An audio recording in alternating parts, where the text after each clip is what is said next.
अस्सलाम वालेकुम, मैं हूं शाहजेब खानजादा। हुकूमत से मुज़ाकरात का दरवाज़ा बंद करने के बाद तहरीक इंसाफ एक नई हिकमत अमली के साथ आगे बढ़ रही है और अचानक हुकूमत भी उसे काउंटर करने के लिए मुतहरिक हो गई है। रवा हफ्ते ही इमरान खान ने आर्मी चीफ को बराह रास्त मुखातिब करते हुए ओपन लेटर लिखा। फिर अपोजिशन जमातों का असद कैसर के घर पर अचानक एक गैर मामूली इजलास हुआ, जिसमें न सिर्फ मौलाना फजल रहमान की शिरकत नजर आई, बल्कि उन्होंने ही अपोजिशन जमातों की तरफ से हुकूमत के फौरी इस्तीफे और नए इलेक्शन का मुतालबा कर दिया। जिसके बाद आज बज़ाहिर मुमकिन सूरत हाल का इदराक करते हुए खुद वज़ीर आज़म शहबाज शरीफ वफाकी वज़रा के साथ मौलाना फजल रहमान के घर पहुँच गए और ज़राए के मुताबिक वज़ीर आज़म शहबाज शरीफ और मौलाना फजल रहमान के दरमियान मुलाकात में मुल्क की मौजूदा सियासी सूरत हाल पर तबादला ख्याल किया गया। इस मुलाकात में वफाकी वज़ीर मनसूबाबंदी हसन इकबाल और वफाकी वज़ीर इत्तलात अता तारड़ भी मौजूद थे, जबकि मौलाना के साथ JUI का वफ्द मौजूद था। मुलाकात के लामे के मुताबिक वज़ीर आज़म ने मौलाना फजल रहमान की तीमारदारी की और उनकी सेहत के लिए दुआ की। मौलाना फजल रहमान ने वज़ीर आज़म की आमद और नेक ख्वाहिशात पर शुक्रिया अदा किया। वज़ीर आज़म और मौलाना की मुलाकात में मुल्की और सियासी उमूर पर गुफ्तगू हुई, यानी मौलाना फजल रहमान की अहमियत फिर बढ़ गई है। परसों असद कैसर के घर पर मौलाना फजल रहमान PTI समेत दीगर अपोजिशन जमातों के साथ खड़े नजर आए। हुकूमत के फौरी इस्तीफे और नए इलेक्शन का मुतालबा किया, जिससे अपोजिशन के एक नए और बड़े अलायंस के इम्कान बढ़ गए थे। जिसके बाद अब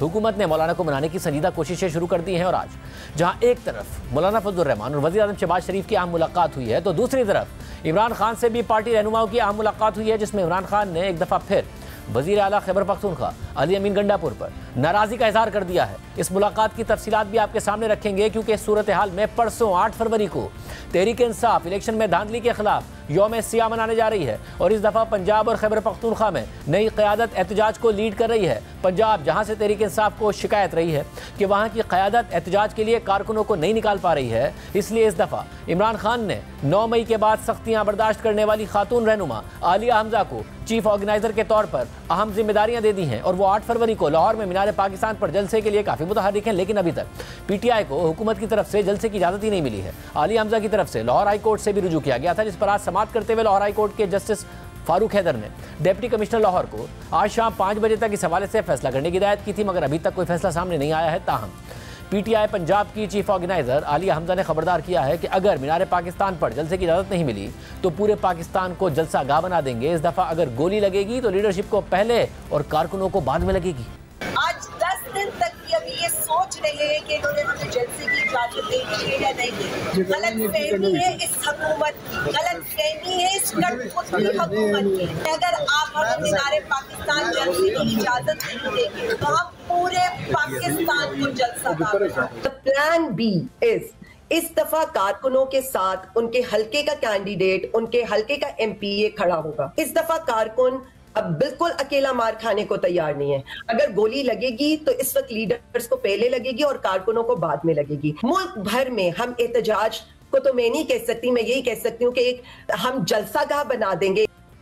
जबकि खैबर पख्तूनख्वा में पार्टी के नए सूबाई सदर जुनैद अकबर 8 फरवरी को सवाबी जलसे की तैयारियों में लगे हुए हैं और वो भी जारहाना बयानात दे रहे हैं। जुनैद अकबर ने अपने वीडियो पैगाम में कहा है कि 8 फरवरी को हुकूमत और उनके पीछे इदारों की यह गलत फहमी दूर हो जाएगी कि कौम इमरान खान के साथ नहीं है। सिर्फ यही नहीं, कल पार्टी के मुशावरती इजलास से खिताब करते हुए जुनैद अकबर ने कहा है कि मैं आपको खबरदार करना चाहता हूँ कि इस दफ़ा इमरान खान ने इस्लामाबाद आने का हुक्म दिया तो हम तैयारी के साथ गोलियाँ खाने आएंगे। हुकूमत और इनके पीछे जो इदारे हैं उनको पता चल जाएगा इनकी जो ये गलतफहमी है। इंशाअल्लाह ताला 8 फरवरी को ये जो है ये दूर हो जाए। वो जिस तरह पहले 8 फरवरी को कौम इमरान खान साहब के साथ थी, अभी उसमें इजाफा हुआ है कि इस दफा अगर खान ने हुक्म दिया तो हम तैयारियों के साथ गोलियां खाने आएंगे। हम पहले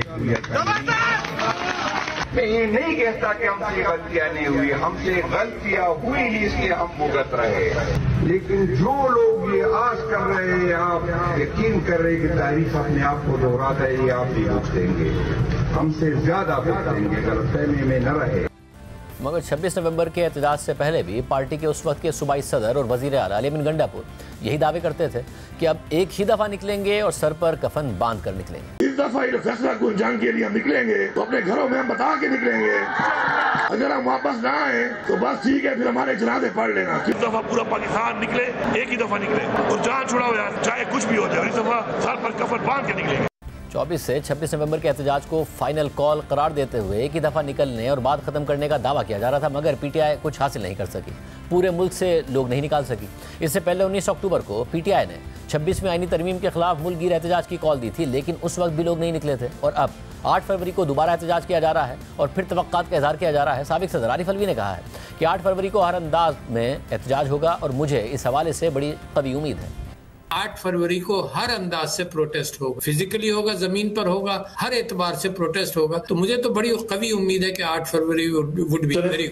इसके अलावा तहरीक इंसाफ के सेक्रेटरी इत्तला शेख वकास अकरम ने इल्जाम आयद कर दिया है कि 8 फरवरी के यौम सियाह में लोगों की शिरकत रोकने के लिए हुकूमत ने क्रैकडाउन शुरू कर दिया है। 8 फरवरी के यौम एहतजाज के हवाले से है। तारीख का बदतरीन क्रैकडाउन जो है वो पंजाब में, सिंध में और बलूचिस्तान में शुरू हो चुका है। आज एहतजाज नहीं होने दोगे, कल एहतजाज, कब तक रोकोगे एहतजाज? लोगों की ज़बानें सीध दोगे, लोगों के दिल बंद कर दोगे, क्या करोगे? मीनार पाकिस्तान तो मैं नहीं समझता कि इनमें इतना ज़र्फ है या इतनी हिम्मत है कि किसी पुरअमन जलसे के लिए वो दे सकें, मगर हर कोई अपने अपने हलकों के अंदर पुरअमन एहतजाज करेगा और खान साहब के हुक्म के मुताबिक यौम सियाह वो ऑब्जर्व होगा और पूरे शदोमत से होगा, पूरे जोर शोर से होगा। बंदे बंद कर लो, बंदे उठा लो, रोक लो, कुछ भी कर लो, खान ने कह दिया है लोग बाहर आएंगे, हमेशा की तरह आएंगे। इसके अलावा तहरीक इंसाफ ने अब यह दावा भी कर दिया है कि इमरान खान 2 महीने में रिहा हो जाएंगे। लेकिन इस सारी सूरत हाल में आज एक और पेशरफ्त हुई है। अडियाला जेल में पीटीआई के रहनुमाओं से मुलाकात के दौरान इमरान खान ने अली अमीन गंडापुर पर फिर नाराज़गी का इजहार कर दिया है। अब से कुछ देर पहले इमरान खान के एक सैंडल पर इस हवाले से उनकी गुफ्तगू भी शेयर की गई, जिसमें इमरान खान ने कहा है कि एक मरतबा फिर आइन की धज्जियाँ बिखेरते हुए सूबाई हुकूमत के दिए गए 3 नामों को अपने पॉकेट लॉस के जरिए रद्दी की टोकरी में फेंक कर खैबर पख्तूनख्वा में वफाक की मर्जी का IG इंस्टॉल कर दिया गया है। मैं अली अमीन गंडापुर को खुसूसी हिदायत कर रहा हूं कि सूबे की आवाम के हुकूक का तहफ़्फ़ुज़ आपकी जिम्मेदारी है। मुल्क के बाकी 3 सूबों में पहले ही हमारे कारकुनान के खिलाफ जुल्म और बर्बरियत का बाजार गर्म है। अगर खैबर पख्तूनख्वा में भी हमारे कारकुनों को यह सब बर्दाश्त करना पड़ा तो इसकी जिम्मेदारी सूबाई हुकूमत और वजीर आला अली अमीन गंडापुर पर होगी। हमारे किसी वर्कर के खिलाफ कोई ज्यादती हुई तो फौरी एक्शन लेकर IG को फारिग करना है। इस हवाले से मजीद बात करेंगे। आज मैं खबर दी थी यूनिस के नुमाइंदे हैदर शराजी। बहुत शुक्रिया मुझे ज्वाइन करने के लिए। क्या तफसीलात है इस मुलाकात की?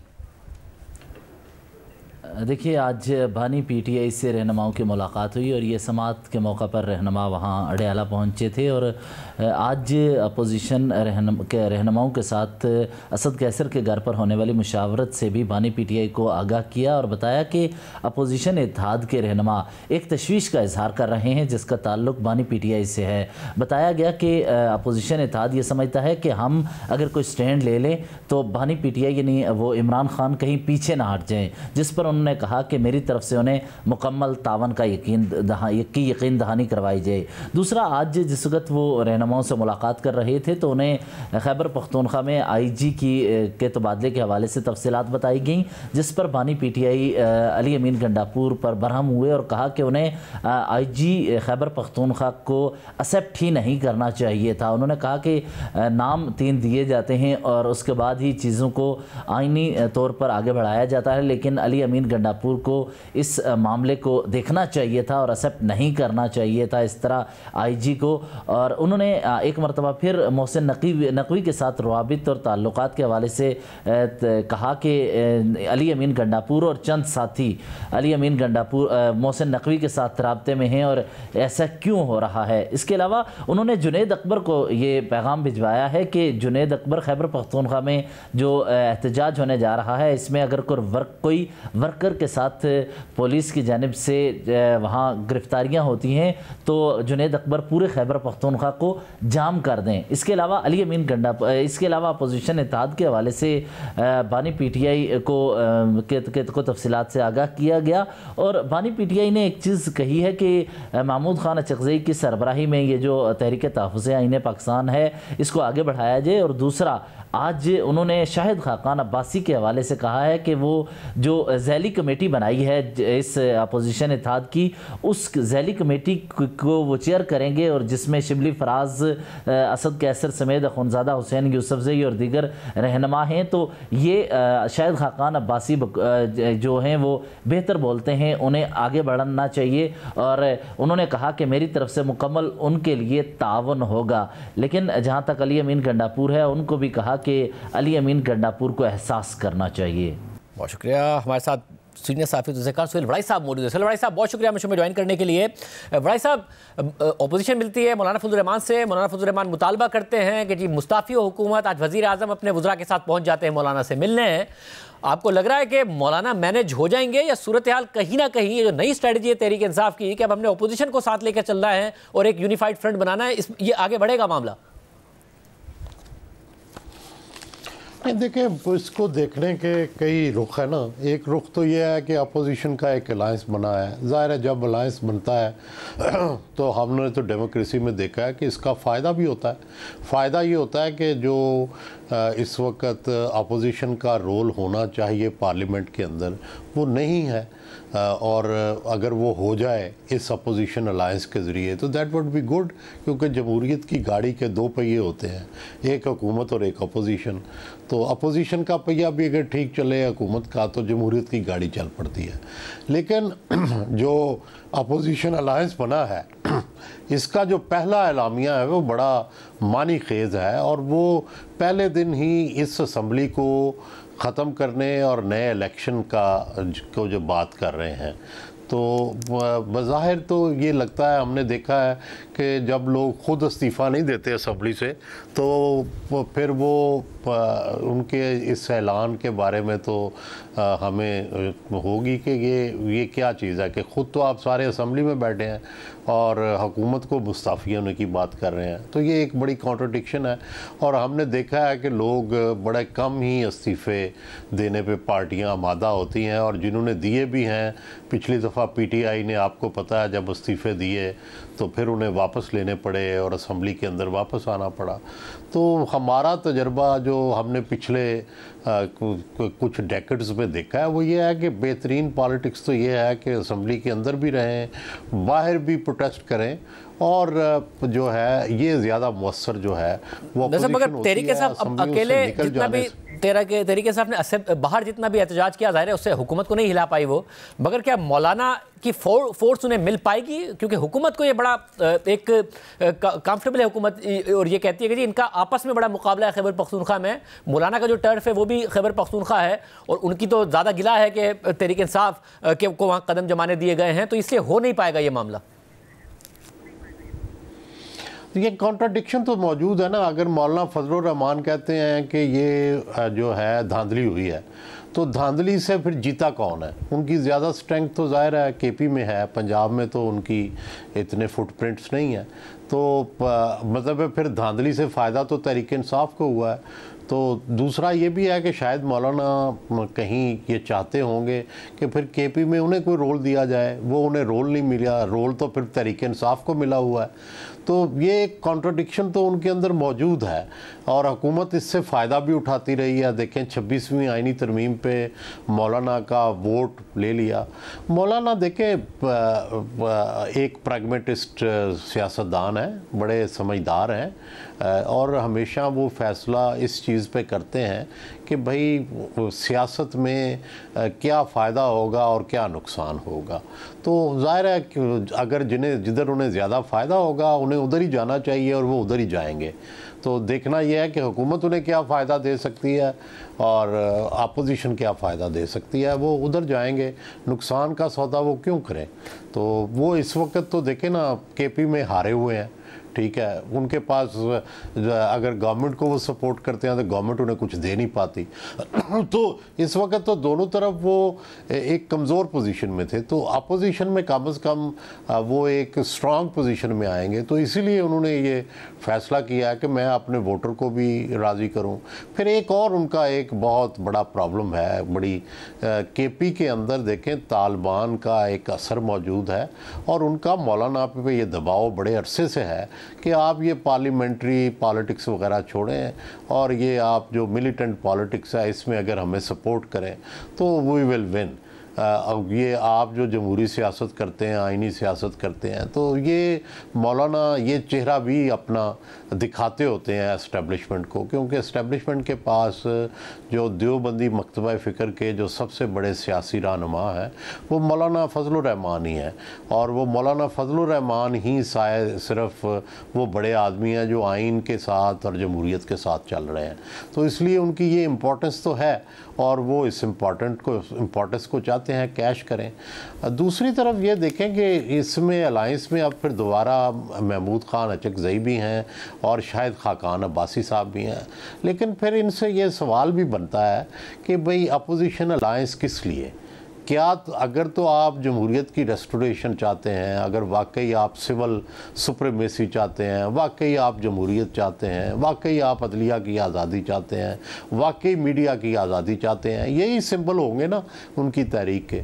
तो सवाल यह है कि जो माजी में PTI ने किया है या उनकी हुकूमत ने किया है, ना उसकी माफ़ी मांगी है, ना उसकी कोई तलाफ़ी की कोई सूरत है, ना आइंदा कोई वादा किया है कि ये नहीं करेंगे। माजी में तो वो आर्मी के साथ मिल के आए थे, तो क्या इससे उन्होंने बिरत का ऐलान कर दिया है? क्या माजी की गलतियों से वो निकल आए हैं? तो ये वो उनके लिए ये वो सवालात हांट करेंगे आने वाले दिनों में, जो कि एक जायज़ सवालात होंगे उनसे कि आप पहले जो करते रहे हैं उससे तो निकलें। और क्या तहरीक इंसाफ, अब इमरान खान साहब की जो हिकमत अमली, आपको ये हिकमत अमली लगती है कि एक तरफ ज़रा कुछ बहुत ही अग्रेसिव ट्वीट्स करते हैं वो आर्मी चीफ के ख़िलाफ़, फिर उन्हें ख़त लिख देते हैं और उन्हें एड्रेस करते हुए फिर ज़ाहिर मजाक, मगर गड्ढापुर साहब कहते हैं हमारे कहीं ना कहीं मामलात भी चल रहे हैं, ये कोई स्ट्रेटजी है या बस रिएक्शन है हालात व वाक़यात के ऊपर जिसका कोई फ़ायदा नहीं हो रहा है तहरीक इंसाफ को? देखें, PTI के जो हमारे दोस्त हैं वो तो समझते हैं ना कि खान साहब एक अल्टीमेटली विजडम से भरे हुए लोग हैं, क्योंकि 2018 में जिस तरह उन्हें इक़्तिदार मिला तो यही इस्टेब्लिश हुआ ना कि उन जितना कोई अक्लमंद नहीं है। लेकिन जब से वो अपोजिशन में गए हैं हमें तो उनकी स्ट्रेटजी में कोई विजडम नज़र नहीं आती कि एक मोस्ट पॉपुलर लीडर जो है वो जेल में बैठा है और वो इलेक्शन में भी अगर अपने मामलात दुरुस्त रखते तो जीत गए थे या जीत सकते थे। तो ये मेरा ये ख्याल है कि कामयाब सियासतदान या वाइस सियासतदान तो वो है जो रास्ता निकाले, और ये तो एक हमेशा जो बहुत एक नज़रियाती किस्म के लोग होते हैं जिन्हें इक़्तिदार से कोई दिलचस्पी नहीं होती और वो एक उनकी मेजॉरिटी भी नहीं होती, पॉपुलर नहीं होते, ये तो उनकी पॉलिटिक्स वो कर रहे हैं और उस पॉलिटिक्स की गुंजाइश नहीं है। फिर तालिबान के बारे में उनका जो नुक्ता नज़र है वो एस्टेब्लिशमेंट कैसे कबूल करेगी, इंटरनेशनल वर्ल्ड जो है वो कैसे कबूल करेगी। तो बड़े क्वेश्चंस हैं कि उनकी स्ट्रेटजी के अंदर क्या फ्लॉज हैं और किस तरह से वो चल रहे हैं। फिर ये है कि स्टेट के साथ टक्कर लेना क्या अहले सियासत को सूट करता है और कितना सूट करता है, कि बार बार जो है वो अपना भी नुकसान होता है। 9 मई को भी नुकसान हुआ, 26 नवंबर को भी नुकसान हुआ, 8 फरवरी को भी फिर डर है कि कोई खून ना बह जाए। तो ये सारी जो स्ट्रेटजी है इसकी बजाय अगर वो अमलियत पसंदी की तरफ आके एक संजीदा डायलॉग करें, कुछ वो पीछे हटें, कुछ हुकूमत और इस्टेब्लिशमेंट पीछे हटें और एक दरमियाना रास्ता निकाल के अगले इलेक्शन की राह हमवार करें जो कि फेयर हो। This is the only option जो कि इस मुल्क को इस बुरान से निकल सकता है कि मुज़ाकरात हो, एक मुफाहमत तय हो और अगर एक उसके बाद एक ऐसी गवर्नमेंट बन जाए जिसमें आल पार्टीज़ हों, तो ये एक मुझे वाहिद रास्ता नज़र आता है जिससे हम इस मुखासमत से निकल के एक दोबारा पीसफुल सिस्टम की तरफ जा सकते हैं। लेकिन मुझे ना इधर लचक नज़र आती है ना उधर लचक नज़र आती है और मुझे मुस्तकबिल करीब में तो ये नज़र नहीं आता कि हम उस तक पहुँचेंगे। लेकिन फिर भी मैं ये समझता हूँ कि अगर मुज़ाकरात नाकाम भी हों शाहज़ेब साहब, तो फिर भी उसका हल है कि फिर मुज़ाकरात। बहुत शुक्रिया सुलड़ाई साहब का तज़किया आपने सुना। अपने ब्रेक शामिल करते हैं, एक अहम मामला आपके सामने रखेंगे एक ब्रेक के बाद।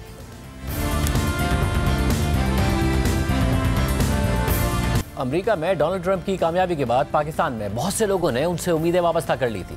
वो लोग ट्रंप की जीत पर पाकिस्तान के अवाम को मुबारकबादी दे रहे थे। मुख्तलिफ दावे किए जा रहे थे कि कैसे ट्रंप के आने से पाकिस्तानी समेत पूरी दुनिया के हालात बदल जाएंगे। ट्रंप की कामयाबी और इफ्तिताही तकरीब को दुनिया में अमन के क़याम के लिए अच्छा करार दिया जा रहा था। हालांकि ट्रंप का माजी सबके सामने था, मगर फिर भी उम्मीदें बांधी गई। उनके इलेक्शन को खुशाइंद करार दिया गया। खासतौर पर मशरिक़ वस्ता और फ़लस्तीन के हालात में बेहतरी की उम्मीद का इजहार किया जा रहा था।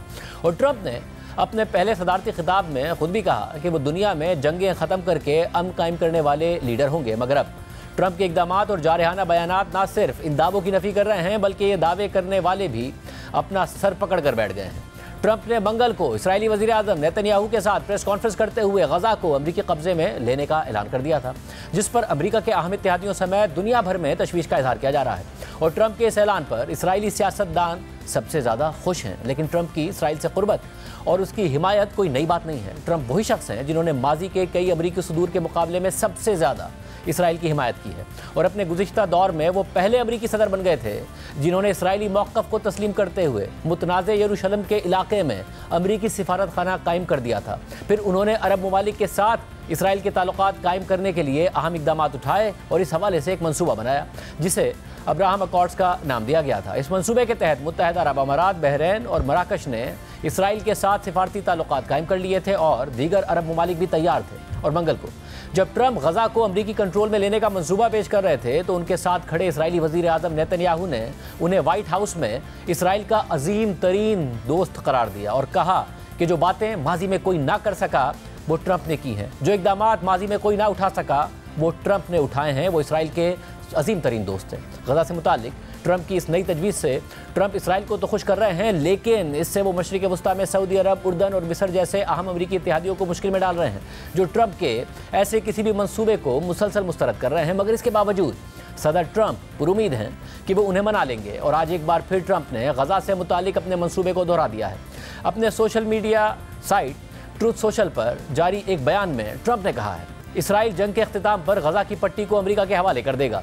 अमेरिका पूरी दुनिया की बड़ी तरक्याती टीम्स के साथ काम कर रहा है और हम आहिस्ता आहिस्ता और एहतियात से गजा की तामीर नौ शुरू करेंगे जो इस ज़मीन पर अपनी नौयत का सबसे बड़ा और शानदार तरक्याती मंसूबा होगा और इसके लिए अमेरिका को किसी फ़ौज की ज़रूरत भी नहीं होगी। इससे खित्ते में इस्तेहकाम आएगा। इसके अलावा जहाँ ट्रंप के आने से गजा में जंग खत्म होने की उम्मीदें थी, वहीं वो खुद भी गजा में जारी आर्जी जंगबंदी का क्रेडिट लेते रहे हैं। लेकिन ट्रंप ने सदर बनने के साथ ही इसराइल को 2000 पाउंड के खतरनाक बॉम्ब्स की तरसील बहाल कर दी थी और मकबूजा वेस्ट बैंक में फ़लस्तीनियों पर तशद्दुद और उनके अमलाक पर कब्जे में मुलव्विस इसराइली सेटलर्स पर आयद पाबंदी भी हटा दी थी। और इसराइली वज़ीर आज़म नेतन्याहू को सबसे पहले व्हाइट हाउस में बुलाया और उनके साथ प्रेस कॉन्फ्रेंस करते हुए गजा के फ़लस्तीनियों को हमसाए ममालिक में मुंतकिल करने की तजवीज़ के साथ साथ पूरे इलाके को ही कब्जे में लेने का ऐलान कर दिया और इस सिलसिले में फ़ौजी ताकत के इस्तेमाल के ऑप्शन को भी रद्द नहीं किया। ट्रंप के इस ऐलान पर अमेरिका के अहम इत्तेहादियों समेत दुनिया भर के ममालिक हैरान रह गए और इसराइल के अलावा किसी भी मुल्क ने इस मंसूबे की हिमायत नहीं की। ट्रंप के बयान और प्लान पर दुनिया भर से आने वाले शदीद रद्द-ए-अमल के बाद कल अमरीकी वज़ीर ख़ारजा मार्को रूबियो ने वजाहत देते हुए कहा कि ट्रंप ने गजा की तामीर नौ की जिम्मेदारी लेने की पेशकश की है और इसलिए जब गजा की तामीर नौ हो रही होगी तो वहाँ के लोगों को कहीं और जाकर रहने की ज़रूरत पेश आएगी। जबकि व्हाइट हाउस की तर्जुमान ने कहा कि ट्रंप का गजा में अमरीकी फ़ौज भेजने का इरादा नहीं। has not committed to putting boots on the ground in Gaza. He has also said that the United States is not going to pay for the rebuilding of Gaza. His administration is going to work with our partners in the region to reconstruct this region. President Trump has done very generously, in my view, is offer the United States willingness to step in, clear the debris, clean the place up from all the destruction that's on the ground, clean it up of all these unexploded munitions, and in the meantime, the people living there will not be able, the people who call that home will not be able to live there while you have crews coming in and removing debris, while you have munitions being removed, etc. दूसरी जानिब आज Israel ने Trump की तजवीज़ पर अमल करने के लिए इसराइली फ़ौज को गजा से फ़लस्तीनियों के इनखला का प्लान बनाने का हुक्म भी दे दिया है। रॉयटर्स के मुताबिक अमरीकी सदर डोनाल्ड ट्रंप की जानिब से गजा का कंट्रोल हासिल करने के मंसूबों के ऐलान के बाद इसराइल के वज़ीर दिफा इसराइल काट्स ने इसराइली फ़ौज को गजा के रिहायशियों के रज़ाकाराना इनखला के लिए एक मंसूबा तैयार करने का हुक्म दे दिया है। इस हवाले से एक्स पर पोस्ट करते हुए इसराइली वज़ीर दिफा ने ट्रंप के मंसूबे को सराहा और कहा कि मैं सदर ट्रंप के बेबाक मंसूबे का खैर मकदम करता हूँ। गजा के रिहायशियों को आज़ादी के साथ गजा छोड़ने और हिजरत करने की इजाज़त देनी चाहिए जैसा कि दुनिया भर में मामूल है। उन्होंने मजीद कहा कि उनके मंसूबे में ज़मीनी रास्तों के जरिए गजा से बाहर निकलने के साथ साथ समंदरी और फ़िज़ाई रास्ते से रवानगी के खुसूसी इंतजाम शामिल होंगे। इसराइली वज़ीर दिफा के बयान पर रद्द-ए-अमल देते हुए हमास के अहदेदार बासिम नईम ने कहा कि इसराइली वज़ीर दिफा गजा जंग में अपने मकासद हासिल करने में नाकामी को छुपाने की कोशिश कर रहे हैं। बासिम नईम ने मजीद कहा कि फ़लस्तीनी अपने वतन से इतने जुड़े हुए हैं कि कभी भी उसे छोड़ने का सोच नहीं सकते। अमरीकी सदर मुसलसल गजा से फ़लस्तीनियों को निकाल कर इसकी तामीर नौ पर जोर दे रहे हैं, जबकि इसराइल उनके मंसूबे को अमली जामा पहनाने की तैयारियां कर रहा है। मगर हमसाया ममालिक मिस्र और उर्दन, जहाँ सदर ट्रंप फ़लस्तीनियों को भेजने की बात कर रहे हैं, वो उनकी तजवीज़ से मुत्तफिक नहीं है और आइंदा हफ्ते उर्दन के बादशाह अब्दुल्ला व्हाइट हाउस में मदऊ हैं। लेकिन अगर वो मान जाते हैं तो क्या फ़लस्तीनी खुद भी अपना वतन छोड़ने पर राजी होंगे? इस हवाले से आलमी मीडिया ने गजा के अंदर फ़लस्तीनियों से बात की है। ट्रंप के बयान पर उनका रद्द-ए-अमल देखिए।